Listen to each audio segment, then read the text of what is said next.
Good morning, and thank you so much for being here this morning. We appreciate that, and so good to see the church gathered together, and thank you for those that are here or maybe online with us. We appreciate that. Let's go ahead and get started this morning. Go ahead and stand if you would with me, and let's look at a verse here that you're familiar with. We're going to sing a familiar song this morning. This is the day. Let's put that verse up there. This is the day which the Lord hath made. We will rejoice and be glad in it. And here's the idea. The idea is God made today, this right now. This is what you have. Enjoy today. I know that things are happening tomorrow. I know that things happened yesterday. But if we can kind of let go of the things that happened in the past and just figure out what is God doing today, and we're going to enjoy the day that God has given us this very moment. Let's sing, This is the Day. All right, help me out now. Here we go. This is the day that the Lord has made, that the Lord has made. We will rejoice and be glad and be glad in it. This is the day that the Lord has made. We will rejoice and be glad in it. This is the day that the Lord has. One more time. This is the day that the Lord has made, that the Lord has made. We will rejoice and be glad in it, and be glad in it. This is the day that the Lord has made. We will rejoice and be glad in it. This is the day that the Lord has made. So now you have a decision. God made the day, now you have to rejoice about it. Well, there's nothing to rejoice about. The line's going to be long when I go out to eat, and my car broke down, and I got a flat tire, and I got to go to work tomorrow. What's there to rejoice about? Well, you got the rest of the day to come up with ideas on how you can rejoice about the day. All right? So spend some time and think about the goodness of God. Let's pray together. Father, we sure do love you this morning. Of all the things that pull and draw our attention and stretch us thin and cause us frustration, Lord, we know that you created today. We know that you created us, and you have something for us today. Lord, watch over us, encourage us, give us strength today. Help us to see where we fit in. Help us to find our purpose. And Lord, most of all, help us to see you and love you. We thank you for these things, and we ask all these things in your name. Amen. Go ahead and be seated if you would. And just a couple of quick announcements. And first of all, if you have a prayer request, all right, one of these little cards right in the seat in front of you, if you'll mark your name and contact info on the front, and then put a prayer request on the back. And turn that to one of the ushers, put it in one of the giving boxes. We would appreciate that. I don't want to forget to pray for you, and so if you have a prayer request, do that. Thank you also for all those that give faithfully. You allow us to continue just the normal everyday operations, plus reaching out to our community, and we appreciate that. Thank you for faithfully giving. Online, of course, or the boxes on the back wall back there. Next, fellas, go ahead and come on forward. Our fall day, our fall family festival is coming up in a couple of weeks, October the 3rd. Everybody take one of these cards right here and get one of these cards. It's a little invite card here. I want you to hang on to this. There's going to be a bunch of those stacked up on the table in the back. What I'd like to ask you to do is invite somebody on that day. So if you could maybe invite 3 people or so on social media, call 2 people on the telephone, and maybe invite 1 person in person, face to face, and invite them, and just do 3, 2, 1, get somebody here on that day. And we got a lot of activities. The service starts at 9:30, of course. Our dessert auction 10:45, and then all the events, the food, and all that stuff will begin approximately noon and last until 2:30 or so. So take one of these cards. Take more if you need them. They're going to be on the back table. Invite somebody to be with you on that day. Invite somebody to be your guest on that Sunday. Okay, let me see hands. How many of you got an annoying text message at 3 o'clock in the morning? Yes, me too. I got one too. All right. Sorry about that. We have a system that we pay for that schedules text for us, and I looked at the schedule time, and the schedule time was 8 o'clock in the morning. However, somehow the time zone got switched to West Africa. So it went out at 8 o'clock in the morning in West Africa, which ended up at 3 o'clock in the morning our time. So my apologies to that. And you got another text, I think, that was supposed to go out at noon. Back up that by 5 hours. You probably got it around 7 o'clock this morning. Yes. And so my apologies. That is signing up for the bags tournament. If you want to be part of the bags tournament, you need to sign up, and there's a sign-up sheet that was texted to you, or you can find it on our website. You need 2 people. It's $5 per person, $10. The winning team splits the proceeds with our youth group, and so make sure you sign up for that, and so we know how many to expect for the bags tournament, axe throwing, all that kind of stuff. Invite somebody to be your guest on that day. Food bank downstairs. We have some surplus food. We got some produce and some refrigerated items. If that's something that you can use, or you know somebody who can utilize that, if you'll take advantage of that after the service, you can head downstairs and be a part of that. Extra mums. We still have a few extra mums. You can see my wife after the service and do that. George? Well, you got to get a partner. One of you throw and one of you stand still. All right? You probably shouldn't do axe throwing this year. All right? Now am I thinking about this? No. Yes, it'll just be a nice bullseye, right? And if you've been, you know it's fun. If you haven't, it's an experience. Try it. We're paying for the cart to be there, and so it'll be free for you to go through those things. All right. We support a missionary. Before I do that, let me find, where's Grant? Grant. There he is. All right, Grant got baptized recently, and so I have a certificate of baptism here to present to him. So Grant, go ahead and come on up. Let me give that to you.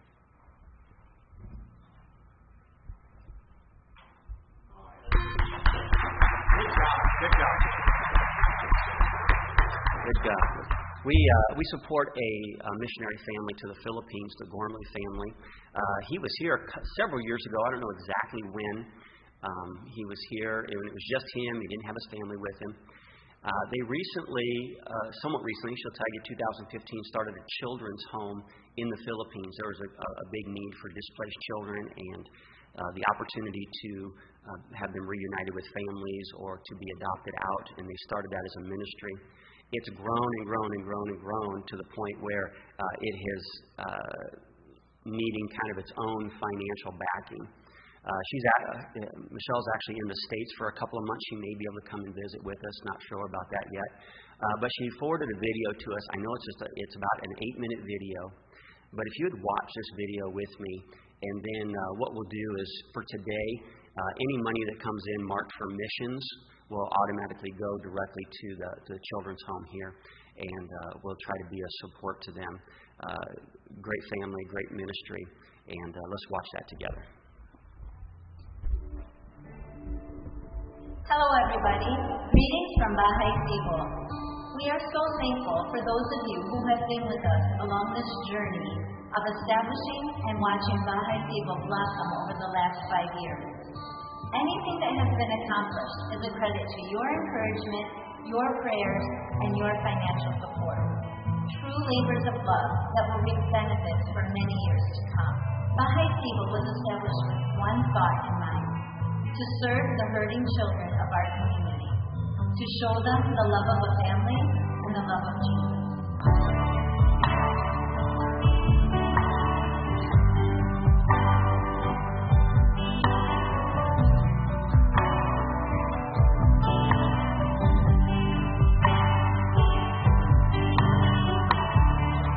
Bahay Sibo is dedicated to the processing of children for adoption and reunification. Since October of 2015, the Lord has allowed us to care for 50 children. 21 have been safely reunited with families, 3 were transferred to specialized centers, 1 is with a foster family, and 6 have been adopted. These children continue to be a part of Bahay Sibo as we maintain communication, attend celebrations, and have home Bible studies with several of the families. We currently have 1 boy in a sibling group of 3 waiting for adoption, and 1 boy that will soon be reunited with his aunt and uncle. Thank God that we have been able to carry on with our goal of creating families in spite of this pandemic. That leaves us with 5 sets of siblings. Because of their family situation or their age, they are not considered adoptable. And so we find ourselves on the edge of a new aspect of the ministry that we had never considered. Children that will grow up with us and move into adulthood, not having a stable family. While we are sad at this situation and it breaks our hearts, we are determined to not only be that family for them, but to prepare them for a new, better life for themselves and for their future children.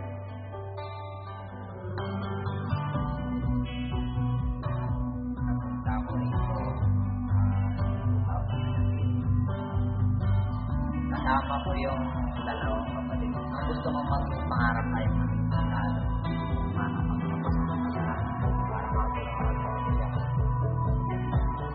What does this separation look like? We know that they need education. Thank God for Calvary Christian Academy and teachers that He has sent. By God's grace and the kids' hard work, they are caught up to where they should be in school. But college is just around the corner, and we must make plans for the finances needed for them to have the best opportunities possible.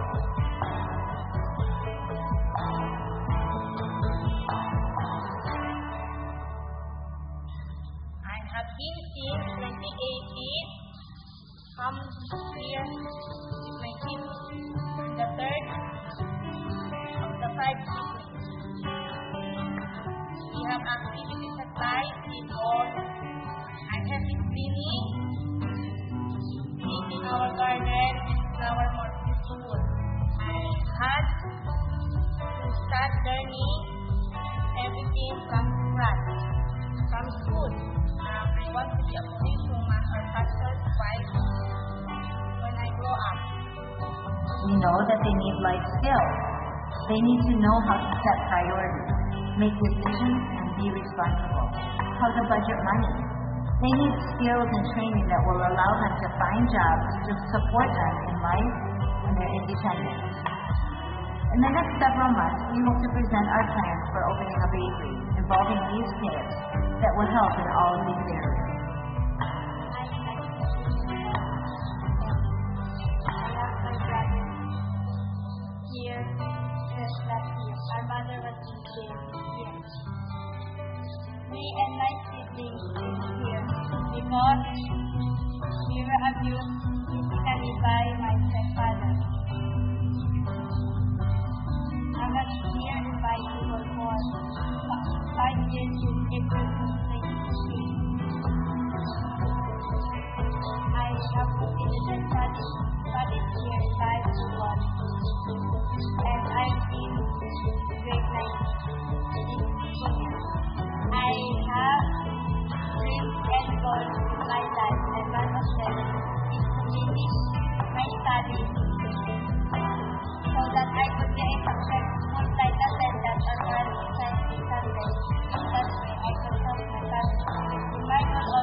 want to be very useful in this work.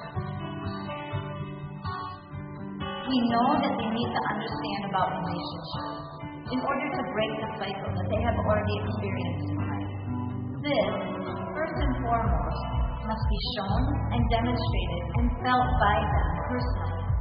We are doing that. But it could also mean counseling, lectures, attending church, and other ways to teach them how to manage relationships in life. How to love and be loved. How to treat people and expect good treatment. How to serve one another and yet not be taken advantage of. How to show gratefulness and in turn be generous.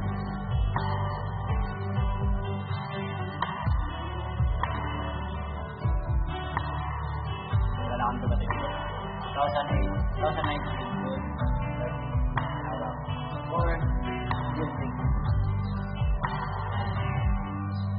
kaya sa bago na mapasok sa pag-aaral para mabot ang pangarap and mga tumulong bilang sa bahay kita na lalo sa ating bahay.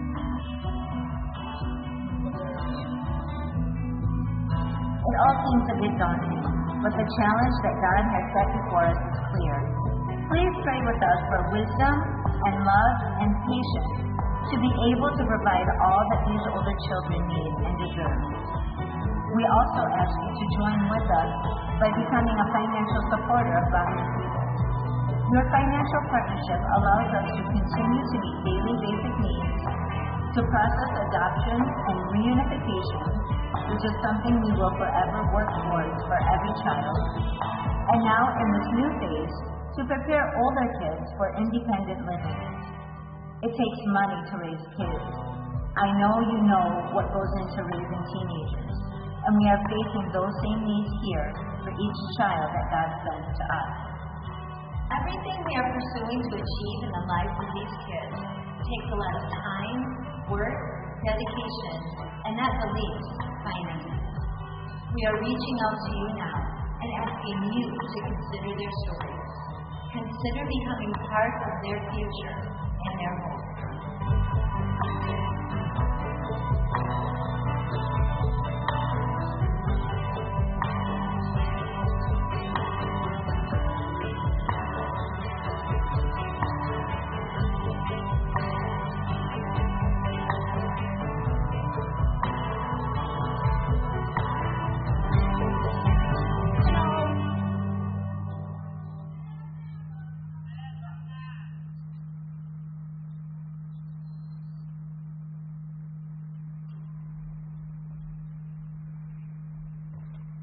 So anything Mark commissions will go directly to the children's home this week, and then we'll see about being a blessing to them in the future as well. So pray for them if you would. What a difficult task to take children that have faced very difficult situations and have no resources and nowhere to go, and they have at least some place to go with the Gormleys. And so keep that in mind if you would. All right, young people, 5th grade and below, go ahead and you can be dismissed at Children's Church. So if you're 5th grade or below, we have a children's lesson designed and set up just for you. You're welcome to head on out and follow right out. They're going to head downstairs, and then we have kids' time with Pastor at the end where we'll hang out and play a game or two before everybody takes off. So let's stand together if you would, and let's sing a couple of songs. Let's throw the verse up there first. In whom we have redemption through His blood, the forgiveness of sins, according to the riches of His grace. It is through Jesus Christ that gives us redemption, and it is through who? The giving of God, through His grace, giving us something that we do not deserve, giving us redemption. Let's sing about that this morning.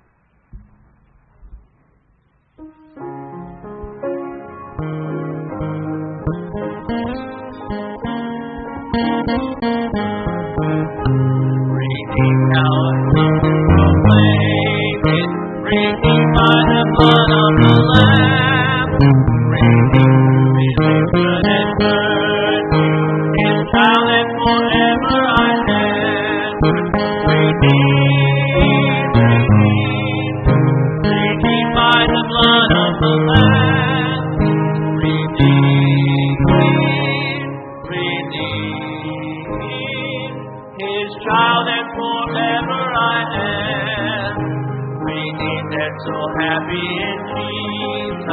no language my rapture can tell. I know that the light of His presence with freedom continually dwell. Redeemed, redeemed, redeemed by the blood of the Lamb. Redeemed, redeemed, His child and forever I am. I think of my blessed Redeemer. I think of Him all the day long. I think, for I cannot be silent. His love is the theme of my song. Redeemed, redeemed, redeemed by the blood of the Lamb. Redeemed, redeemed, His child and forever I am. I know I shall see in His beauty mighty light, lovingly guarded my footsteps and given me songs in the night. Redeemed, redeemed, redeemed by the blood of the Lamb. Redeemed, redeemed, His child and forever I am.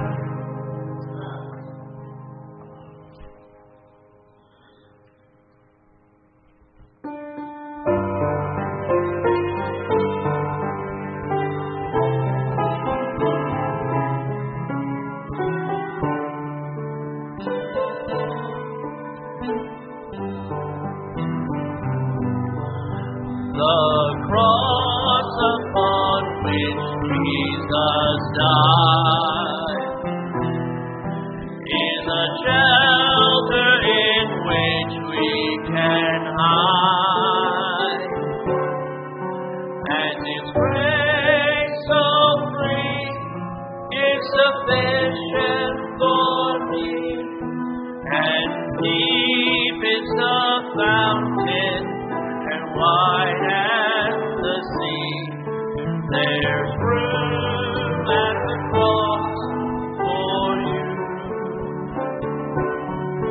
There's room at the cross for you.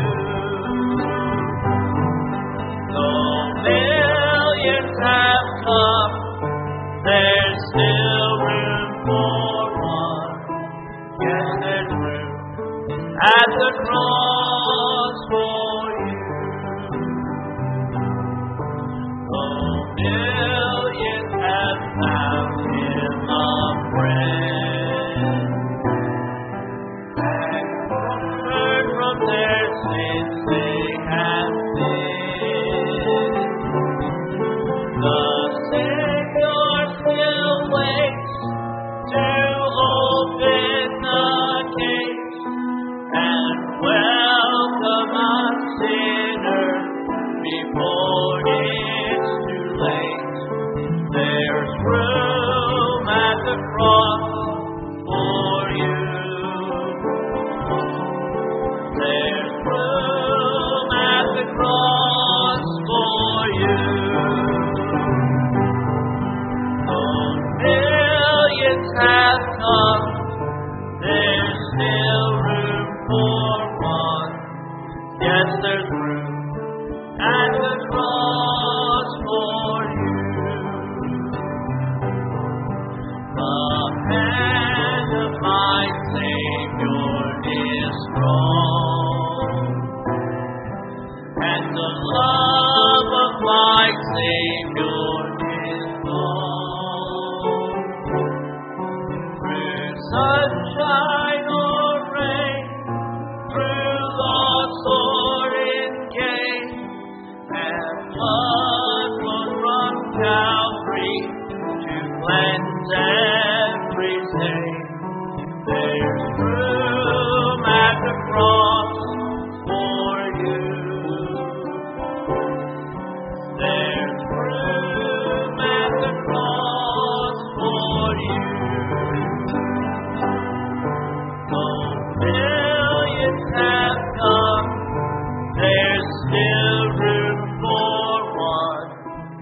Yes, there's room at the cross for you. All right, go ahead and be seated if you would. There's always room. It never gets too full. Can you do me a favor, Ethan? Could you jump back to the announcement slides? Just click on the Serve Night one if you would. And then we'll jump back down to the other one. All right, so upcoming on the 26th, I believe, that's next Sunday night. We're having a serve night, and the idea behind this is we actually went, I think my wife and Jessica went up to the town meeting this last time it was in, and we were asking about things that we can do, as we've done yearly in July. We thought, why should we just do it one time a year when we can help our community multiple times a year? So the goal is hopefully to have a couple of times we're hoping to maybe schedule one a month for doing different projects around, doing different things, maybe Danvers project, things in our community, maybe helping with other agencies or helping people in our community or in our church family. But some way where we can be reaching out and doing something and making a physical impact in somebody's life. That being said, this first one coming up on the September 26th, the whole point of this one is preparation for October 3rd. We don't pull off a big event like that with just a few people. It takes involvement from every single person. If you haven't done so already, fill out that little form in front of you. How can I help? There's a text that was sent out. You can scroll back through and find out how can I help. But this Sunday night, or this upcoming Sunday night on the 26th, we're looking at doing things like filling out treat bags for kids. We're looking at putting together some promotional bags. We have some area businesses that are giving us coupons and those kind of things. We're going to make a bag to give to every person that shows up. We got guest bags to make. We need to gather all the supplies and find the extension cords and find the paper plates and find where the tables and chairs are, and we're going to do some cleaning, maybe some power washing, sweeping off the parking lot because we're going to be eating out there. It's full of rocks and dust and dirt. Probably try to sweep that thing off. We got all kinds of things in preparation for that. So if that's something that you'd be willing to do, keep that on your calendar. We'll remind you, and then you can come prepared to do those things. I need somebody to paint the steeple, so if you would be prepared for that. All right. Or re-roof the building or something like that. No, this just start at 6 o'clock. Maybe it goes till 8 o'clock. I don't know. If you can only stay for an hour, stay for an hour. We appreciate any help that we can get on that evening to get things ready. And we'll create a list of jobs that are available for that. Just wanted to mention that. All right. If you can jump back down to the first slide on the system there, and I'll take it from here. Acts chapter 19, if you would. We've been going through the book of Acts, verse by verse, and drawing some lessons out of it, drawing some life lessons out of it. We're in Acts 19 again today, Acts 19, and we're going to begin in verse 21. We're not going to get there yet. We're going to read most of it kind of as we go because it's a story. And we kind of want to follow the progression of the story and see where it goes and how it goes. Paul is currently in Ephesus. Here's just a single picture of Ephesus. Some of the ruins from that time period. And you can go online and find all kinds of pictures. It's well documented. But during this time frame that Paul was there, probably AD 53, 55, somewhere around in that time frame, he's in this city of Ephesus, which is one of the bigger cities in the Roman Empire. Some think it was probably the third largest city in the Roman Empire, having about 250,000 people, and was more like a capital city in that whole area of Asia. All right, we're going to see a map in a little bit. It's kind of a hub. There was a lot of people coming there, leaving there, traveling through there. That was on the coast, right? So it had a port, and it was kind of a busy place. The idea of Ephesus, one of the reasons that it was such a major city, was because the whole city was given over to the worship of Diana, right, or Artemis, as you'll see, Greek or Roman Artemis or Diana. And there was a temple there that was built. In fact, this temple was part of one of the wonders of the ancient world, and we're going to see some information about that in a little bit. And it was very, very notable, this temple. It was the third one, and it was not going to be the temple that we're talking about, that Paul was acquainted with would not get destroyed until somewhere around 600 AD. So it's going to go on for another 550 years beyond Paul. This temple is going to be there. I just want to show you a short video, just a little bit, that was put together about Diana. You'll see in the video references Artemis, same person, Diana or Artemis of the Ephesians. And so let's watch that now. That'll give you some context. Artemis of the Ephesians. When Paul preached the gospel in Ephesus, his success in converting Gentiles there from the worship of idols to the worship of the one God and God's Messiah set off a powder keg. Before long, a certain Demetrius, a maker of souvenir silver replicas of the goddess Artemis, had rallied thousands of the city's citizens to gather in the theater pictured here to protest Paul's activity. One can almost still hear the echoes of the chant they took up for 2 whole hours. Great is Artemis of the Ephesians. Acts chapter 19, verses 21 through 41. Why would the citizens react to Paul by holding a kind of Artemis revival in the theater?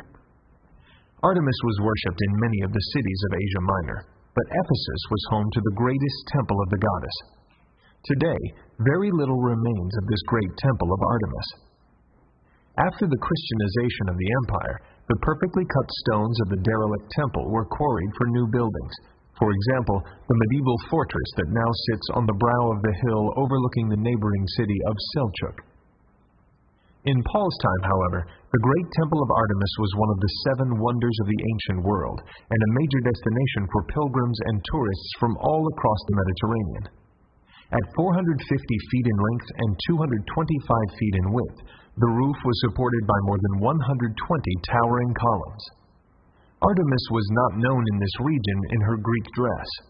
Rather, she was often portrayed as a mother figure, her chest covered with symbols of fertility, flanked by 2 deer. Scholars debate whether these symbols should be understood as breasts, eggs, or even the testicles of bulls. It is clear, however, that the more ancient worship of the mother goddess of the region was joined with the worship of Artemis when the region became part of the Greek Empire in the 4th century BCE. There was also a smaller temple of Artemis that stood beside the city hall and council chamber in Ephesus. Near the turn of the era, a portion of this temple was dedicated to the worship of Julius Caesar. After Julius Caesar was assassinated, the Senate of Rome declared him to be a god. The city elders of Ephesus consecrated this temple also to the worship of Julius Caesar as a sign of their loyalty to the new regime of his adopted son, the Emperor Augustus. Many inscriptions bear witness to the importance of both Artemis and the worship of the emperor for the life of the city. This inscription begins with a dedication to both Ephesian Artemis and Augustus. Artemis was so closely linked with the prestige and well-being of the city that the Ephesians laid particular claim to her as, in some sense, their own. The inscription goes on to recognize one Vibius Gaius as Philautemis kai philos Sebastos, a friend of Artemis and friend of Augustus. What gives Vibius honor in this city is his piety toward, and perhaps his financial support of, the cults of Artemis and the emperor in the city. Artemis was the patron goddess of Ephesus and its principal claim to fame. In such a city, Paul was destined to run into trouble. His proclamation of one and only one God threatened the city's very identity and its claim to fame, not to mention the livelihood of the craftsmen like Demetrius, whose trade depended upon the reputation and worship of Artemis of the Ephesians. The riot that resulted in the theater shows us the importance of the traditional gods like Artemis to the identity and livelihood of the cities in which Paul proclaimed his revolutionary gospel. It was during this time that people were traveling around, and this person, in fact, Pausanias, he was a Greek, but he traveled not long after Paul was there, maybe in 100 AD. This is what he said about it. The land of the Ionians has the finest possible climate, and sanctuaries such as are to be found nowhere else. First, because of its size and wealth, is that of the Ephesian goddess, talking about the temple. Listen to another person here, Antipater. He was a little before Paul. In fact, he was a friend of Alexander the Great. This is what he had to say about it. I have set eyes on the wall of lofty Babylon, and the statue of Zeus by Alpheus, and the hanging gardens, and the colossus of the sun, and the huge labor of the high pyramids, and the vast tomb of Mausolus. But when I saw the house of Artemis that mounted to the clouds, those other marvels lost their brilliancy. He was taken back by the temple of Diana more than anything else. Even after seeing the pyramids and the hanging gardens of Babylon, he was more impressed with what they did here. In fact, you're going to find as we go through our reading, you're going to see them mention Jupiter. It is understood or thought that there was a meteor that fell down in that area, and they took it as a sign from the gods, and that stone was either used either in the worship or maybe even part of the building. All right, and it says in the verses we're going to read that it came from Jupiter or Zeus. So as you kind of understand what Ephesus was all about, this is the climate that Paul was going into, and he was preaching there's only one God, right? And you serve one God, and one God that's not made with hands. He made us, we didn't make him. And that message is very much foreign to these people. Their whole livelihood, their whole city was built on this idea of people coming to the temple and being in that area. It was built around that. So what we're going to do is read this story that took place in Ephesus. And this story then marks the end of Paul's time in Ephesus. We'll get to the end of it and find out Paul, he ends up leaving. But it's during this time. So what we're going to do is just kind of read through these verses. Follow this story along, and then I got some applications at the very end of it. So if you would, let's start in Acts chapter 19 and verse number 20. And the Bible says this: So mightily grew the word of God and prevailed. After the events that we talked about last time, the summary of that was this: that while Paul was there and he was teaching and preaching, and disciples were going out, and as they were performing miracles, the word of God, the message of God was expanding throughout the area. Not only that, the reception of it was such that it was beginning to prevail or overcome the teachings of Artemis, the teachings of Diana. The account here that we're taking place is in the backdrop of Paul's teaching and preaching and the gospel growing and the people being converted from serving Diana to now living for God. Look at verse 21. After these things were ended, Paul purposed in the Spirit, when he had passed through Macedonia and Achaia, to go to Jerusalem, saying, After I have been there, I must also see Rome. Paul was there in Ephesus, and at the beginning of this time frame, even before the problems happened, Paul said, you know what I need to do? I need to get back to Jerusalem. But before I go back to Jerusalem, I'm going to travel around to some of the churches that I've been to. I'm going to travel around, and you'll see Macedonia. Up at the top of the ark is Philippi. On the right-hand bottom of the ark is Ephesus. On the bottom of the left-hand one is Corinth. And he says, before I go to Jerusalem, what I need to do is I need to head and go back through Macedonia. I need to drop down by Achaia. I need to go over and visit some people. So his plan was, and this is what he eventually did, he left Ephesus, traveled all the way around that crescent, came down to Corinth, went back up to Philippi, and then launched by boat, leaving Philippi, heading back towards Jerusalem. His intent was after Jerusalem to go to Rome. Of course, we know the story that he was actually ended up going to Rome as a prisoner rather than on his own. But the idea was that was his plan. Look at verse 22. So he sent into Macedonia two of them that ministered unto him, Timothy, right? Erastus, but he himself stayed in Asia for a season. So he says, okay, Timothy, you guys, I want you to head out. I'm going to meet you shortly, but why don't you guys go ahead and head out and get things ready, whatever their preparations were. And so he sent them on knowing that he would come soon. Verse 23. And the same time, there arose no small stir about that way. During this time, a big issue came up. What was this big issue? The big issue was about the way. Well, what do you think the way is? It's obvious because Priscilla and Aquila took tell me his name again, Apollos, and brought him in and said they expounded to him more clearly and expounded to him the way, right? Because he did not know. He only knew what John the Baptist was teaching. He did not know the full idea of Christ's death, burial, and resurrection. He did not know all that. And so as Paul is here and he's teaching what this reference is right here, the way is talking about exactly what you think it is. It's talking about Jesus Christ. It's talking about the way of salvation. It's talking about his death, burial, and resurrection. Paul was preaching and teaching about Jesus Christ and him alone, and that was in stark contrast to what was being taught about Artemis and Diana. And so he's there teaching, and there were some Jews there too. And so you're going to find out in a little bit, the Jews kind of shoved the guy out in front of the mob too. And the idea is here that Paul was preaching about the way. And what was the way? The way was not the law, and the way was not Diana. It wasn't multiple gods, nor was it the law. He was preaching the only way, Jesus Christ. God's only Son, born of a virgin, miraculously, a sinless life, a substitutionary death, and a resurrection. This is the way.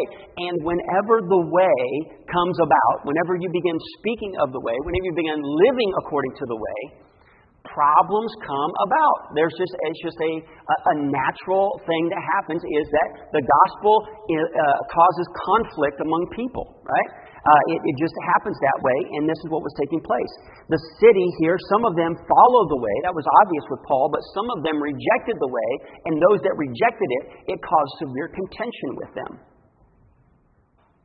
We're going to see in a minute about how Paul's life impacted this city in such a strong way. And as we get started, I just want to make one statement for you, and we'll reference it back later on, and that is this: that your life impacts others. Your life makes an impact on other people. Good, bad, whatever. It doesn't matter if it's good. It doesn't matter about just the fact that you exist. You impact the lives of other people. In this situation, the lives of the followers of Jesus, of Paul, made a profound impact on the people in Ephesus, so much so that society was beginning to change in Ephesus. We're going to see that change in just a minute. The impact here, sometimes it's personal, sometimes it's local, sometimes it can be in society, sometimes it can be global, but the point is this, that you make a difference and you make an impact to the people around you. And as an example of this, we're going to look at this story. The crux of this story is the problem that Paul and his disciples caused in the city of Ephesus. Let's take a look at it. Verse 24. For a certain man named Demetrius, a silversmith, which made silver shrines for Diana, brought no small gain unto the craftsmen. So here's a fellow, Demetrius. He has a particular trade. Him and other craftsmen around there made great money catering to the needs of the worshipers of Diana, whether it was something that they made, whether it was something they would give to them, something that was used in worship, objects that reminded them, trinkets or whatever, miniature statues. And he made a very, very good living by serving the needs of people that wanted to worship Diana. So he was catering to those needs. Verse 25. Whom he called together with the workmen of like occupation and said, Sirs, you know that by this craft we have our wealth. So he stages the whole thing. You know what? We make a good living, and here's how we make our living. We make a living by serving the people that worship Diana. Now, we're on the verge of losing this thing. Okay, so we got to band together because we're about ready to lose all of our wealth. We're about ready to lose our job and our retirement and all the things that we enjoy. We're about ready to lose all those things. We need to do something about it. Verse 26, moreover, ye see and hear. Now, this is common knowledge now. This is the effects of the gospel on people that rejected it. Listen. Moreover, ye see and hear that not alone at Ephesus. Okay, so Paul's reach just didn't reach into Ephesus, but almost throughout all Asia, which is what was referenced earlier in verse 20 about it going all over the place of Asia. Guess what? It was going everywhere. This Paul hath persuaded and turned away much people, turned them away from Diana, saying that they be no gods which are made with hands. His whole job was to make replicas and to make statues and to make shrines and to make things that people could carry for worship. And he said, Paul says this is not the right way. You know how that spread all around, and you know how people are believing him. What are we going to do about this guy? We got to take care of Paul. We got to get rid of this. This is a great confirmation that we know about, that Luke was writing in verse 20, saying that God's message was expanding and that it was prevailing over the teaching of Diana. And so Demetrius here got the message correct. That's exactly what Paul was teaching. Paul was teaching that there was no other God, and gods were not made by hand. In fact, God was the one that made us. We didn't make him. So he had the right message. He understood the message, Demetrius. He just rejected it. And so now he's banding together with other people saying, you got to come with me. We got to get rid of this Paul guy. Look at verse 27. So that not only this, our craft is in danger, to be set at naught or to be brought to nothing, but also that the temple of the great goddess Diana should be despised, and her magnificence should be destroyed, whom all Asia and all the world worshipeth. Now here's the idea. He comes there and he addresses these guys. Now he addresses them about his major concerns, all right? So you can pick out his two major concerns. His first major concern was money. All right? We're going to have a money problem. All right? We got all this stuff taking place. We're going to have a money problem. We need to do something about this because people that are following God are taking money away from us. They're not buying these things from Diana. Our business is going to fall and fail. We have a money problem. And the second problem that he had was this. He had a religious tradition problem. They're going to stop serving Diana, but this is what we're built on. This is what Ephesus is known for. That's what Ephesians are known for, is the serving of Diana. If people begin to sway away from that, our greatness is going to fall because it was built around that. It was identified about that. People making religious treks to that city, its commerce, its money was built around this religious tradition. And he sees the writing on the wall and he says, wait a second, if this whole idea about God keeps going around, if this whole idea about Jesus keeps going around, and people switch over, guess what? We're going to lose money, and our religious traditions are going to go away. We can't have these things. Listen, those are concerns that a lot of people have. A lot of people are concerned about money. So concerned about money that, listen, being a Christian and living the gospel on an everyday basis, assembling as believers, those things are more vital than any money that you can find. It doesn't matter. We all know we have to go to work. I understand that. We all know we have to do things. But carve out time to be a Christian. People get very irritated when you mess with their money, when you mess with their religious traditions, and Demetrius is no different. He's going to band these guys together and make some kind of big old stir. Look at verse 28. And when they had heard these things, they were full of wrath. They got mad about it and cried out, saying, Great is Diana of the Ephesians. He stirred these people up in such a frenzy that they were angry and mad, and all of a sudden a riotous mob begins to form. And the whole city was filled with confusion. And having caught Gaius and Aristarchus, men of Macedonia, Paul's companions in travel, they rushed with one accord into the theater. So they grabbed these two guys. They're like, hey, you guys hang out with Paul. And they grabbed them and they drug them into the theater. Here's a picture of that theater. You saw it on the video. It's amazing to me to understand and to imagine that we can go visit the very theater that we're reading about in the book of Acts. We can go to that theater. We can go there and look around. Now, you can't really tell from here, but the mob was increasing, and I can't tell from the picture necessarily. But they say that theater holds 24,000 people. About half what a modern sports stadium would hold. That's how many people can sit in that theater. From the things that I were reading, the way that it's shaped, that the acoustics were good enough for people to be able to stand in the front and speak, and people throughout the theater would be able to hear. And so this is what's taking place. This mob has found its way to the theater. They grabbed two people that were companions of Paul. They drug them into this theater, and they began to just go crazy. Paul sees this. He hears about this. And he says, I'm going to go up there. I'm going to go out there. Look at verse 30. And when Paul would have entered in unto the people, the disciples suffered him not. So Paul says, hey, I want to go into the theater. Now, I don't know if there were 24,000 people there. Probably not. Just the point of it is there was thousands and thousands of people there. But he gets close to it and he says, I want to go in there. They have some of my friends in there. I know what this is about. I'm going to go in there. I'll address the people. I'll go talk to them possibly. But there were other disciples with him that said, Paul, you're not going, you're not going, you're not going. Stay back, stay back, stay back, stay back, stay back.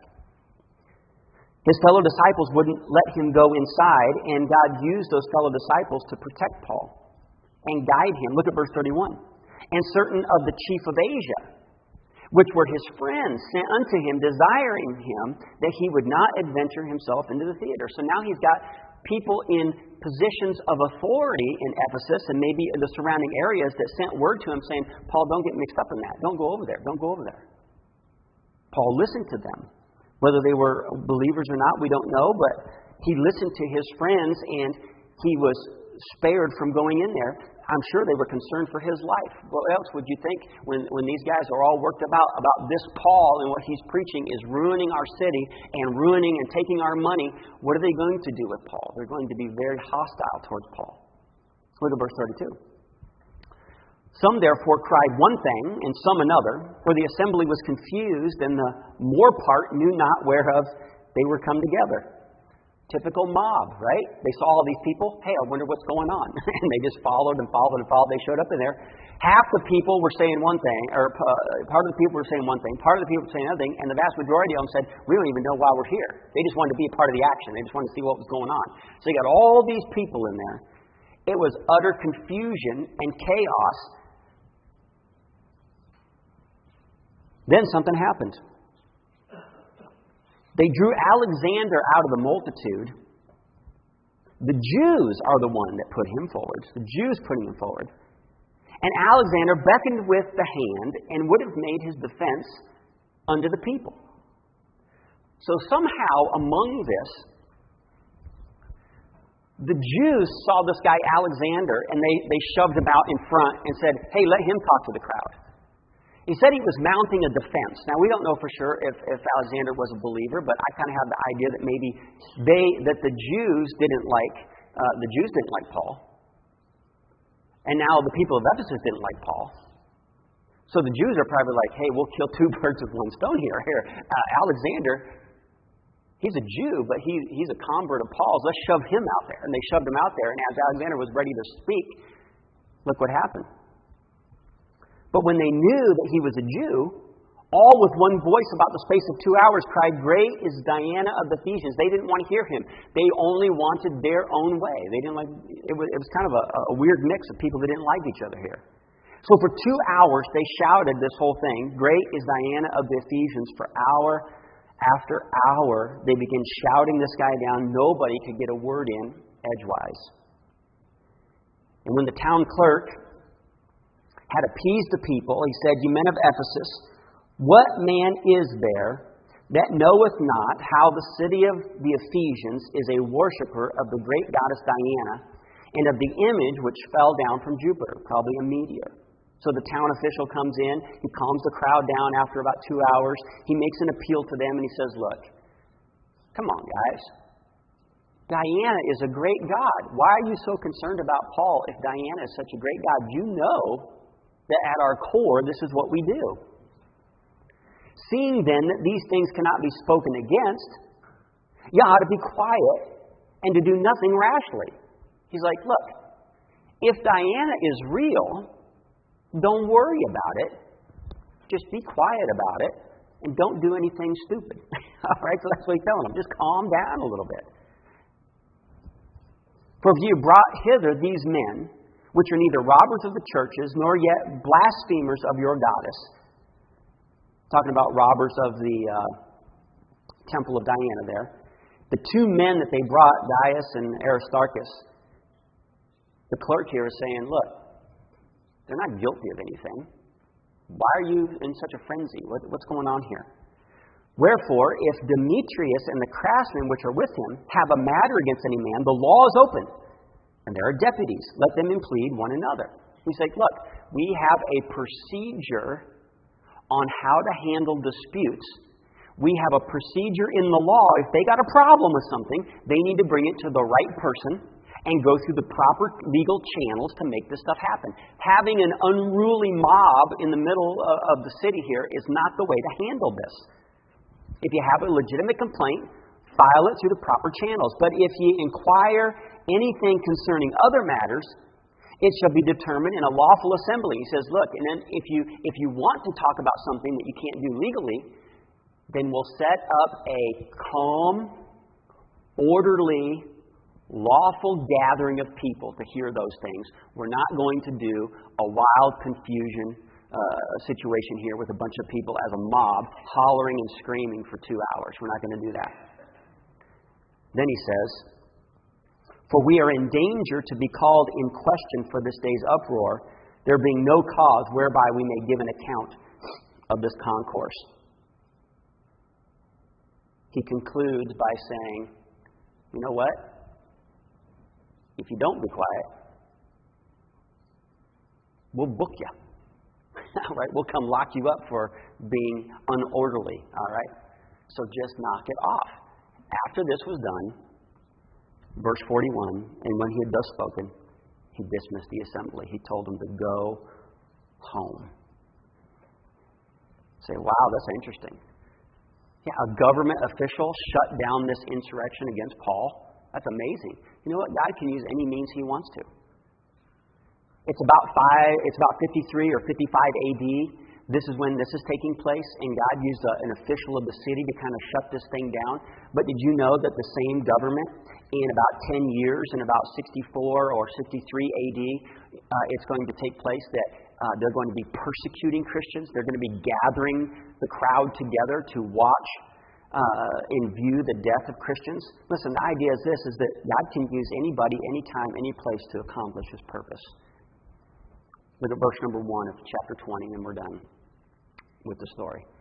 And after the uproar was ceased, Paul called unto him his disciples and embraced them and departed for to go into Macedonia. He begins to make one more last journey around this. And this is the end of Paul's stay in Ephesus. And he begins to head out after this. He left. What a crazy, wild story. Here's the applications that I want to pull from this. How does this story influence my life? How do the things in this story impact my life? If I'm trying to live the gospel every single day, how do these things relate to me? Number one is this. The gospel elicits reactions from others. There's no way around it. The message of Jesus Christ, the message of the gospel requires a response from people. If it's true, then they have to make a decision. Am I going to believe this? If they think it's not true, they can reject it. But when you hear the gospel story, there is a reaction, there is a response. Either you accept it or you reject it. When Paul was in Athens, they said that some people believed. Some people said, well, we'll listen to this matter again. And some people said, no, we're rejecting it. But listen, if you don't accept it, it's a rejection. Even if you say, I'm going to listen to it later, yeah, you might get to it later. You might not get to it later. And so 2/3 of the people didn't follow, but 1/3 of them did.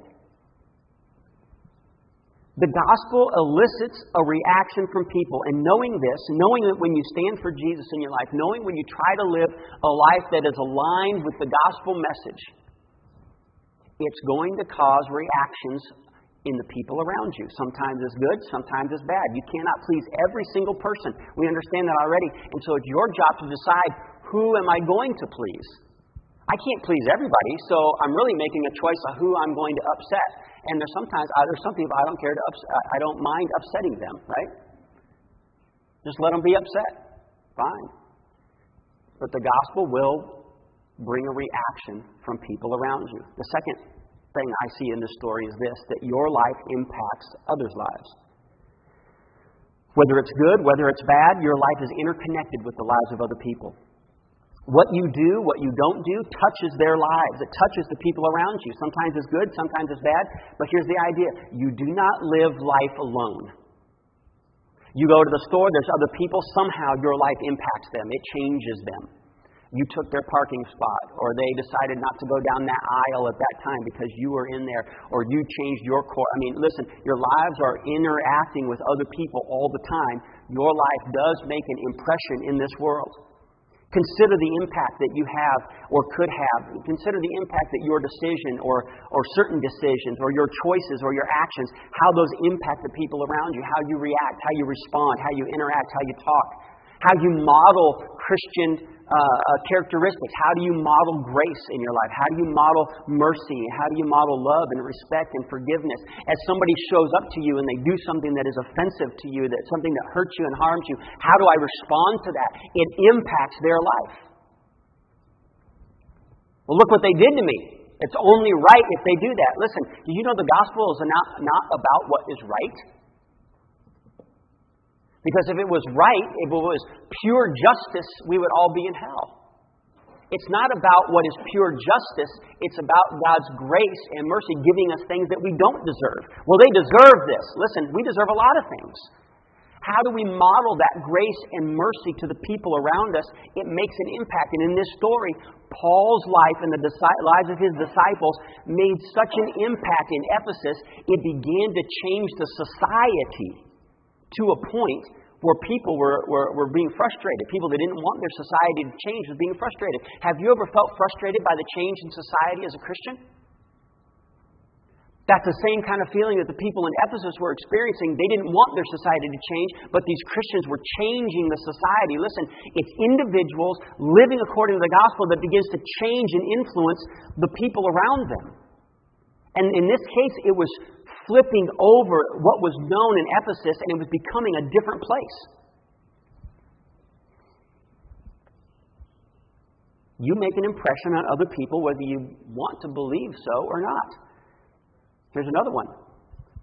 Allow the counsel of friends to guide you.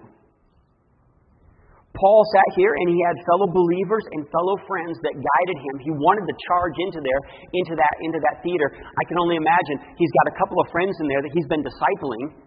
He wants to go in and talk about, rescue them and maybe calm this crowd down, or maybe an opportunity to preach the gospel. I don't know what Paul's thinking. He wants to go in there, and some of his friends say, don't go in there. Some of the other disciples say, don't go in there, and they pull Paul back, and he has to make a decision. Do I ignore them and just go with what I want to do, or do I allow them to guide me in this particular area of my life? Paul chose to allow his friends to be the guide in his life at that time. You know, God can use the counsel of other people to guide you.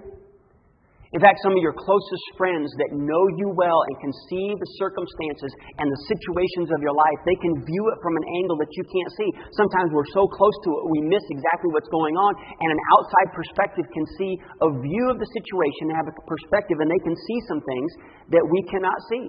Sometimes we're just so close, we miss the big picture. So let me ask you to seriously consider the counsel that you receive from friends. Seek counsel and listen to counsel. It may just be that God is going to use the counsel of other people to guide you in difficult seasons of your life. So what does that mean for me? I'm going to ask you 3 questions, and then we're going to leave. 3 questions. Number 1 is this. Who is it in your life right now that is currently reacting to your faith? Maybe it's a positive reaction. Maybe it's a negative reaction. Maybe they're asking questions. Maybe they just don't want to hear it. If they're responding positively, what can you do to encourage that? How can you allow your visible faith in Christ to positively impact them? If they're responding negatively, how can you maintain a good relationship with this person despite the differences in what you believe? Because you never know what the future holds. So who is it? Ask God to reveal someone in your life that's reacting to your faith right now, either in a positive way or in a negative way, because your life is there and it interacts with other people. Look at the next one. Next question. How is your life making a positive impact on others? What can you point to in your life and saying, this aspect of my life is something that I do, that I make a decision to do, that I choose to do, that I know is impacting the people around me in a positive way? Because I can go to the grocery store and keep my head down, pay for the groceries, don't cause a fuss, and leave, and I make kind of a neutral impact on people. Or I can determine to talk to people. I can determine to interact with people. I can determine to befriend people. I can determine to help people. I can be determined to give them resources they may need. How is my life, how is your life making a positive impact on others? Are you regularly committed to helping other people? Do you have something in your life that is a specific way that you're investing into the lives of other people? How is your life making it a positive impact? Because this is what happened. Paul's life did. He made an impact on thousands of people in Ephesus and the surrounding area, positively impacting them for the gospel, so much so that the city was worried and brought to a position of distress because they thought our way of life is completely going to change because so many people are abandoning our traditions and they're moving towards following Jesus Christ. Here's the last one that may be pertinent to you, and that is this. What situation are you facing right now where you should seek counsel from a friend? You thought you would just get through this all by yourself. You wouldn't share it with anybody. You'll just do it on your own. You'll just figure it out. But there's a situation in your life that God may want to use some counsel from a friend of yours to guide you in that they might see something that you can't see about the situation. They might have knowledge about something that you don't know. Would you be willing to listen to them? Would you make a decision to seek outside help? Would you listen to your friend's advice without getting offended? Right? Well, you're kind of, I forget what the last description of me was that I heard. Something that I was like a neurotic squirrel that got easily distracted by everything. And instead of kicking back and got upset, I said, "You're exactly," what was that? And I said, "Yeah, you're exactly right." Can you listen without being offended? Can you commit to consider what they have to say, knowing that they love you and they're not trying to hurt you? But there's a situation possibly in your life right now that would be greatly benefited if you would allow the counsel of a friend to help you and to guide you. That's what Paul did. Can you imagine Apostle Paul? And these unnamed disciples kept him from going into the theater. This is Paul that charged into any place, into any synagogue, into any assembly, and began to stand there amidst all the gods in Athens and complained and criticized them in a way. Hey, you see all these gods? None of these are gods. This one over here you don't know? Let me tell you, he's the only one true God. And he begins to speak with boldness. You don't think Paul would feel like he could handle that situation, but God used his disciples, those we never even know their name, to guide him and to hold him back and to redirect his life. I would ask you to pray about these questions and ask God to reveal the next step maybe in each one of these areas. Who is it that I will allow to speak into my life and to give me some direction? What am I really doing to impact the lives of other people around me, to invest into them? And who is it that's responding to my faith, positively or negatively? How can I keep that relationship going? Would you pray about those things? Would you ask Him for the courage to take the next step? Let's pray together. Father, I ask you, Lord, that we have so many difficulties in our lives. We have so many things in our life that are just sometimes hard to understand. It's hard to make decisions. It's hard to know what our faith is doing. It's hard to know who to invest in. Lord, would you kind of guide us? Would you give us that direction? Would you give us the courage and the peace to move forward? Father, maybe you would help us to know that our faith is visible and that it does make a difference, that what we do impacts others and an investment in them is not a waste, it's not a loss. Lord, I pray that you allow us to listen to our friends, but then also to be a friend when those times arise. Lord, most of us just take day by day, trying to do the best we can. We ask that your Holy Spirit guide us and lead us and direct us so that what we do might be your designed will for us, that what we do might be pleasing to you, that what we do might be beneficial to others. We read the story about Paul. Lord, we'll probably never be a Paul. We'll never influence thousands. But maybe we are only meant to influence a few. If you would allow those few to be shown to us, Lord, give us the strength and the courage to accept the challenge, to accept the direction. And allow our faith to be visible that we might see your gospel message in action in our lives. And we ask these things in your name and for your sake. We love you. Amen. If you would stand with me, we're going to sing a dismissal chorus. I find those kind of history things totally fascinating, all right? I love that kind of stuff. And just to imagine that place being filled up with people, and what a crazy situation. I hope you have a wonderful day. After we sing the dismissal chorus, we'll be dismissed. I hope you have a wonderful day, and I hope you walk out of here knowing that you have a reason and a purpose for being here. And I pray God allows you to see it. Let's sing together.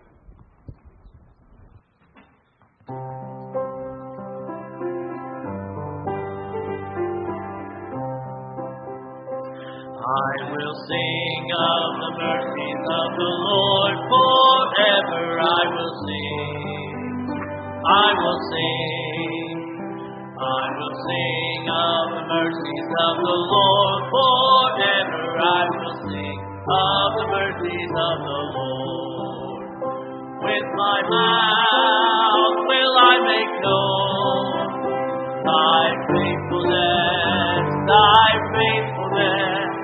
With my mouth will I make known thy faithfulness to all generations.